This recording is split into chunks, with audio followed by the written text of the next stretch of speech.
Alô, amigos, sejam todos bem-vindos. O programa Ronda está começando. E como você já sabe, toda quarta-feira nossa primeira edição, ao vivo, é às 13 horas. Assim estamos, mas também sempre estamos às 19h30, lá em cima. Muito obrigado a você que nos assiste sempre às 19h30 e às 6h30 da manhã. Ronda, então, todas as quartas, hein? Às 13h, às 19h30. Aí no outro dia você pode conferir tudo às 6h30 da manhã. Olha, Linhares foi impactada com uma operação do Ministério Público. Eu já tenho as imagens de prisões do Ministério Público no município de Linhares. Atenção, estava havendo um esquema criminoso, é sério, hein? Criminoso, fraudulento na emissão de diplomas de pessoas que queriam aumentar a sua graduação a fim de disputar cargos públicos ou disputar concursos públicos, mas isso de forma criminosa. Dá só uma olhada aí. Isso aí foi bairro Shell, o bairro da Conceição, impactados hoje por membros do MP. São pessoas que foram presas hoje de manhã, todos envolvidos num esquema fraudulento na emissão de diplomas. Muito cuidado com o diploma que você está ostentando por aí. Ó, eu tenho uma nota oficial do Ministério Público que diz o seguinte: o Ministério Público deflagrou a Operação Mestre Oculto. É o nome desta operação. O objetivo, desarticular um esquema criminoso para a obtenção de diplomas de curso superior, visando especialmente a nomeação de cargos públicos. Pontuação, né? A operação consiste inicialmente em cumprimento de 4 mandados de prisão temporária e 6 mandados de busca e apreensão nos 2 municípios, Linhares e Rio Bananal. Veja aí, ó, a manhã inteira do Oséias Farias e da equipe do Oséias Farias foi exatamente de acompanhar o Ministério Público nessa operação. Diplomas, tinha um esquema para facilitar o acesso a diplomas. E aí pessoas de posse desses diplomas disputavam cargos públicos. Eu não tenho aqui ainda liberados os nomes dos presos aqui da cidade de Linhares, nem dos presos de Rio Bananal, isso ainda não foi liberado pelo MP, mas havia um instituto, né? Havia um instituto onde essas pessoas que estão sendo mostradas, elas estavam atuando em prol desse instituto na emissão de diplomas de graduação.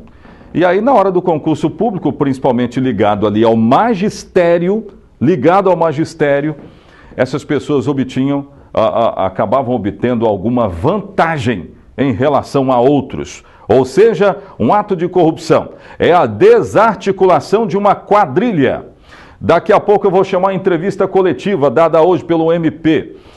Eu ouvi promotores de Rio Bananal e Linhares e daqui a pouco nós vamos saber dos detalhes. Volta aqui para mim. É assim que nós começamos, queridos. No rádio ou na TV, a notícia chega até você.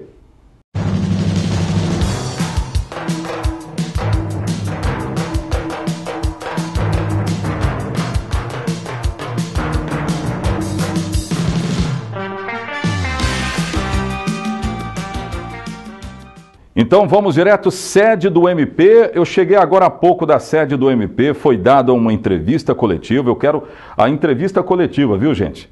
Ela está muito esclarecedora sobre esse esquema fraudulento de um instituto que atuava em Linhares e Rio Bananal, que emitia de forma criminosa diplomas de graduação, onde essas pessoas que foram presas, que eu mostrei agora há pouco, essas pessoas militavam na educação e facilitavam a obtenção de diplomas. Segundo informações antes da coletiva, tem gente que teve acesso a diplomas sem ter estudado nenhuma aula. Então isso é uma obtenção completamente indevida, entre outras irregularidades, a facilitação para levar vantagem. Segundo o MP, trata-se de desarticular uma quadrilha. Veja o que os promotores de Linhares e Rio Bananal falaram em entrevista coletiva. Eu também quero ouvir o setor de inteligência da Polícia Militar, hein, produção, que participou. Vamos colocar aí, entrevista coletiva do MP sobre emissão de diplomas emissão criminosa de diplomas em Linhares e Rio Bananal. Põe no ar.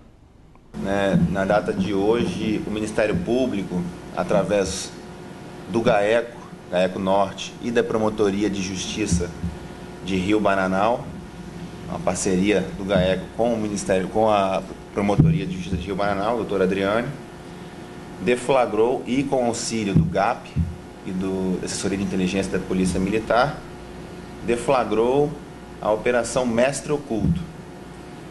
Essa operação visa desarticular um esquema fraudulento e, portanto, criminoso, de obtenção de diplomas de curso superior, principalmente para fins de ingresso em cargos públicos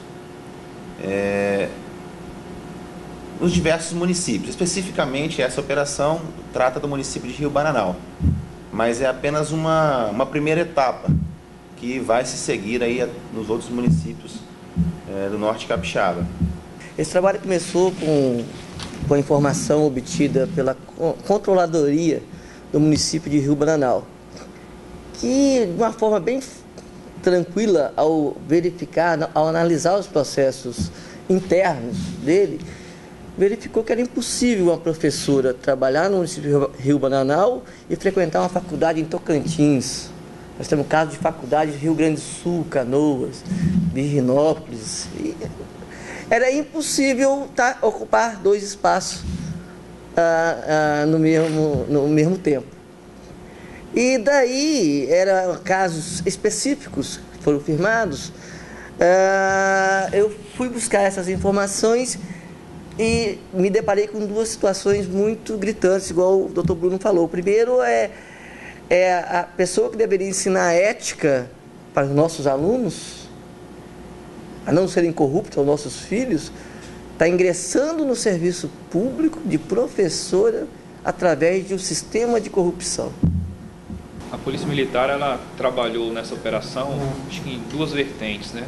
Hoje nós contamos com o apoio do batalhão local, com as viaturas e os militares caracterizados que fizeram a primeira abordagem, segurança de alguns locais e auxiliou no franqueamento das entradas dos endereços, e também o núcleo de inteligência que participou auxiliando ao GAECO e a Promotoria de Rio Bananal com algumas ações de inteligência para produzir conhecimento para a investigação.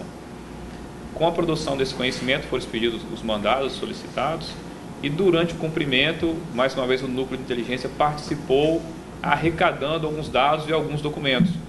Nós já podemos inicialmente entender que foi bem frutífera a investigação e a operação, pois nós encontramos ali nas residências e no instituto investigado materiais que denotam ter interesse para aquilo que está sendo apurado, aquilo que está sendo investigado, confirmando já as suspeitas do Ministério Público e ratificando todo o trabalho realizado.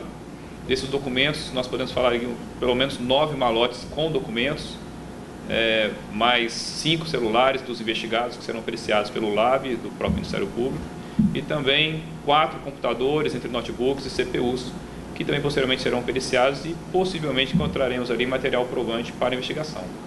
Por enquanto, nessa primeira fase, nós estamos enxergando o município de Rio Bananal e essas escolas dos municípios como vítimas do esquema também. A mesma coisa podemos falar das faculdades. Nós não sabemos se as faculdades emitem aqueles documentos, eles são falsos em termos materiais ou só ideológicos. E se tem alguém envolvido nas faculdades, isso aí é tudo parte de uma escada investigativa. É uma cadeia de investigação. Então, só para a gente fechar esse bloco, essa operação aí, que começou hoje, ela está numa primeira parte. E essa segunda parte, talvez até uma terceira, quarta, ela pode não necessariamente acontecer aqui na cidade de Linhares, mas em outros municípios. Ou seja, esta corrupção, este ato criminoso pode ter ultrapassado fronteiras. E olha que quem teve acesso a esses diplomas vão responder, hein? Vão responder. Daqui a pouco a gente volta falando mais a respeito disso.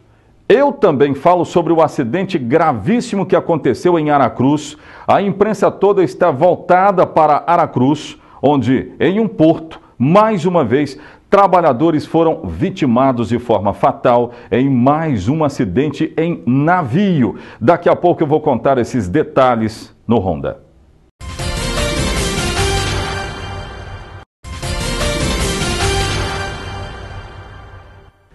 Gente, esse acidente no porto de Aracruz, eu quero falar sobre esse acidente agora porque a imprensa inteira está lembrando que não é a primeira vez. Foram quantas vítimas lá? 3? Foram 3 vítimas fatais em um navio que estava no porto de Aracruz. 3 trabalhadores acabaram morrendo e a situação lá é grave, envolve até o Ministério do Trabalho. Eu tenho uma atualização deste caso via Ministério do Trabalho. Devem ser enviados fiscais lá para saber como é que estavam trabalhando, porque agora a situação em que eles estavam trabalhando é o grande detalhe que todos estão se perguntando. Mas eu quero atualizar esse caso, o que aconteceu lá em Aracruz, a confirmação das mortes, eu quero tudo isso. Põe no ar. As mortes foram confirmadas pelo Sindicato Unificado da Orla Portuária e também pelo Ministério do Trabalho. O acidente aconteceu no porão do navio Sepetiba Bay, que estava carregado com madeira e estava atracado no porto em Aracruz. De acordo com as primeiras informações, 4 funcionários entraram no local e desmaiaram. Eles teriam inalado gás sulfúrico, que é altamente tóxico e inflamável. Esse gás é liberado quando a madeira está molhada. 3 operários não resistiram e acabaram morrendo.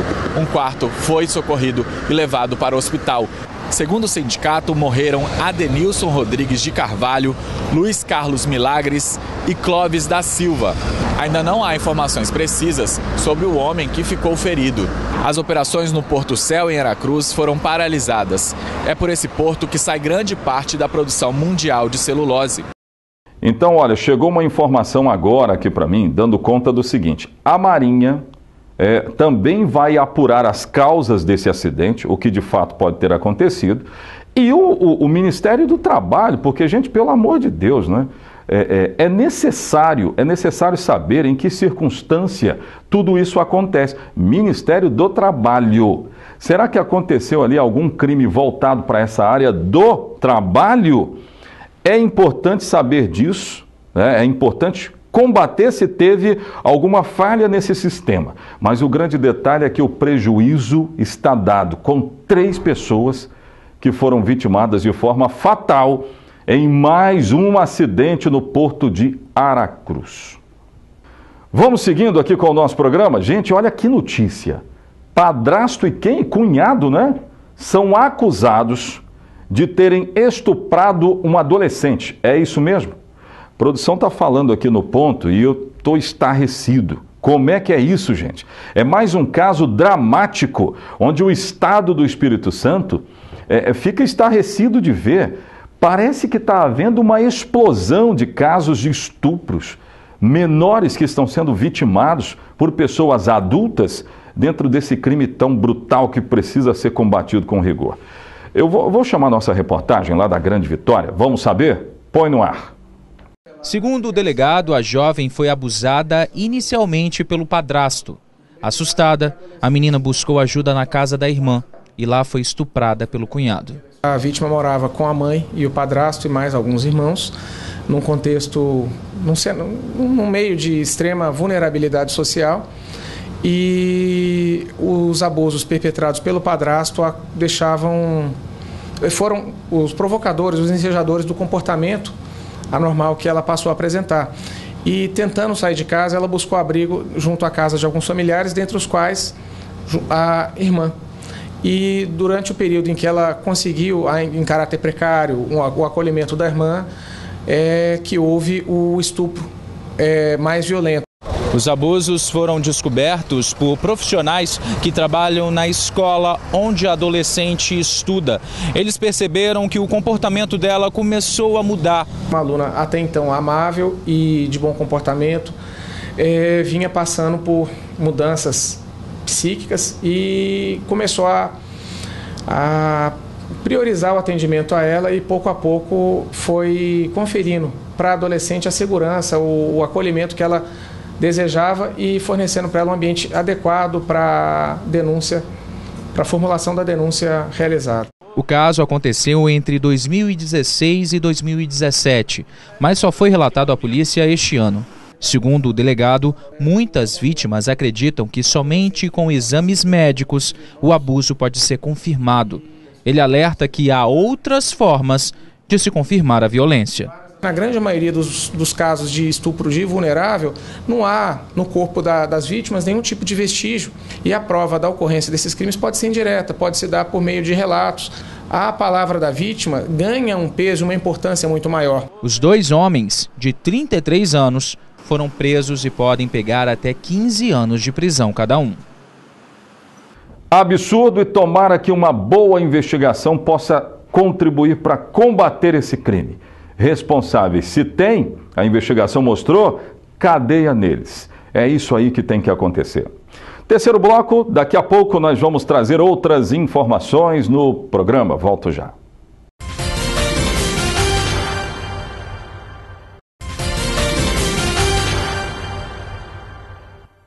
Vamos de volta, terceiro bloco do nosso programa. Chegou para mim aqui uma informação dando conta de atropelamentos no estado do Espírito Santo. Antes de chamar a matéria em nível de estado, eu quero dizer que eu recebi do Corpo de Bombeiros um comunicado importante. E esse comunicado diz que aqui na cidade de Linhares há muitos atropelamentos também. Isso ajuda a engrossar a estatística no estado. Sabe que essa estatística do estado causa preocupações? O número só cresce, ele não diminui. E como fazer para resolver isso, não é? Evitar tantos atropelamentos em todas as cidades do estado, inclusive aqui na cidade de Linhares. Coloca aí a informação, põe no ar. Em 2017, o Espírito Santo registrou 1.361 atropelamentos, 9 a mais que no ano anterior. Muitos desses atropelamentos com vítimas fatais. E a Luciana sabe bem o que é perder um ente querido no trânsito. Em junho deste ano, a mãe dela, a dona Neuza, atravessava a avenida Eudixerre na Serra, fora da faixa de pedestres, quando foi atingida por um veículo. Tem a faixa e ela não atravessou na faixa, atravessou próxima à faixa, meio que na diagonal. E veio um veículo, tentou frear, tentou desviar, mas o asfalto ainda estava molhado devido a ter chovido aquela noite. E ela bateu no para-brisa, eu vi o carro, quebrou o para-brisa, não sei se ela foi arremessada. Isso era umas 8h pouca da manhã, quando foi 15 para meio-dia, ela veio a falecer. Para a Luciana e a família, ficaram as lembranças e a saudade. Fica a tristeza e a saudade. E fica também a sensação assim, de muita insegurança, porque ela, nesse caso, infelizmente, ela estava errada, né? Assim, foi prudência dela, pela idade, acho que as pessoas já pensam, o pensamento das pessoas já é um pouco mais inocente, né, 73 anos e tudo. Aqui em Vitória, a avenida com o maior número de atropelamentos é a Fernando Ferrari. Aliás, ela foi considerada a mais perigosa da capital. No ano passado, 14 pessoas morreram aqui, vítimas de atropelamento. Os números são do relatório anual de acidentes de trânsito. E não é difícil entender por que, para além da imprudência dos motoristas, aqui na Avenida Fernando Ferrari, as pessoas se arriscam atravessando no lugar errado, mesmo tendo ao lado a faixa de pedestres. E são atitudes como essas que tornam o trânsito perigoso para motoristas e pedestres. Falamos muitas vezes da questão da penalidade para, o infrator, que ele muitas vezes ele não respeita o pedestre na travessia, ou ele joga o veículo contra ele, ou acelera para poder o pedestre também avançar, na faixa. Mas a gente não pode esquecer que muitas vezes o pedestre também não cuida da sua própria vida, né? Em que sentido? O fone de ouvido, o celular, que é um grande inimigo, infelizmente, do condutor, do pedestre, porque tira totalmente a atenção. Mesmo as pequenas atitudes têm grande impacto, e só com responsabilidade e mudança de hábitos conseguiremos tornar o trânsito um lugar melhor para todos. O pedestre precisa ser respeitado porque é a parte mais frágil. Nós temos um artigo no Código de Trânsito que coloca que o maior precisa cuidar do menor sempre, em qualquer situação. Mas cada um precisa fazer a sua parte, independente de ser pedestre, ciclista, motociclista ou condutor de uma forma geral, precisa cada um respeitar seu espaço. E aí nós vamos ter um trânsito com certeza melhor.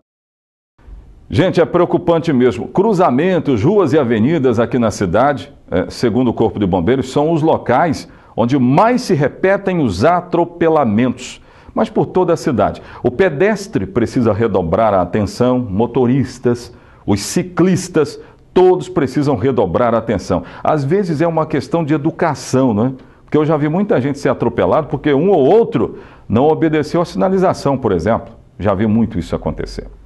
Para fechar o programa de hoje, coloca de novo lá a operação de diplomas que eram emitidos aqui na cidade de Linhares, de combate, aliás, aos diplomas, que eram emitidos aqui na cidade de Linhares e também em Rio Bananal de forma fraudulenta. Nós confirmamos que foram feitas 4 prisões, eram professores que militavam em prol desse ato criminoso. O Ministério Público disse hoje que começou a desarticular uma quadrilha que atuava em Linhares e Rio Bananal e que facilitava o acesso a diplomas de graduação superior. E aí muitas pessoas espertalhonas tinham acesso e escolhiam esse caminho criminoso para somar pontos, por exemplo, em concurso público, basicamente voltados para disputar vagas no magistério. No magistério. Então tem gente aqui na cidade de Linhares ainda para ser alcançada por essa operação. E em coletiva, nós vamos mostrar agora imagens da coletiva lá do MP. Nessa coletiva ficou claro que o assunto foi uma provocação do Ministério Público que parte de Rio Bananal, veio para cá e pode ultrapassar fronteiras. É só a primeira parte desta operação. A gente vai continuar acompanhando daqui. Gente, o Ronda fica por aqui. Obrigado pelo carinho da sua audiência. Nós voltaremos amanhã. Eu estarei aqui esperando por você. Até amanhã. Tchau, tchau.